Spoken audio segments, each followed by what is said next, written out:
ஹெல்மெட்டை த்ரோ பண்ணியது ICC rule பிரீச்சா? செமிஃபைனலில் சஞ்சு சாம்சன் பேன் ஆக வாய்ப்பு இருக்கா?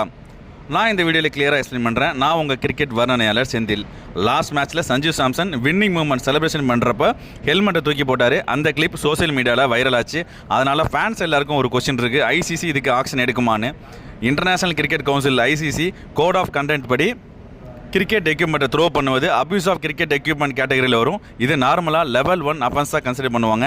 அதுக்கான பனிஷ்மெண்ட் என்னென்னு பார்த்தீங்கன்னா, லெவல் 1 அஃபென்ஸில் அஃபிஷியல் வார்னிங், மேட்ச் ஃபீல மேக்ஸிமம் 50% 1 அல்லது 2 டிமெரிட் பாயிண்ட் கொடுப்பாங்க. டிமெரிட் பாயிண்ட் சிஸ்டம் என்னென்னு பார்த்தீங்கன்னா, டிமெரிட் சிஸ்டமில் ஒரு பிளேயர் 4 டிமெரிட் பாயிண்ட் ரீச் ஆனால் சஸ்பென்ஷன் கொடுப்பாங்க. 4 டிமெரிட் பாயிண்ட் வந்தால் ஒரு டெஸ்ட் மேட்ச் பேன் பண்ணுவாங்க. அப்படி இல்லைனா 2 லிமிடெட் ஓவர் மேட்ச் பேன் பண்ணுவாங்க. இந்த பாயிண்ட்ஸ் 24 மந்த் வரைக்கும் ரெக்கார்டில் இருக்கும். சஞ்சு சாம்சன் கேஸில் மேக்ஸிமம் 1 அல்லது 2 டிமெரிட் பாயிண்ட் தான் வர வாய்ப்பு இருக்குது. அதனால சஞ்சு சாம்சன் செமிஃபைனலில் பேன் ஆகிறதுக்கான வாய்ப்பு இல்லை. கிரிக்கெட் ரூல் தெரியாமல் நிறைய பேர் ரூமர்ஸை ஸ்ப்ரெட் பண்ணுறாங்க. இதுதான் ஆக்சுவல் ஐசிசி ரூல்ஸ்.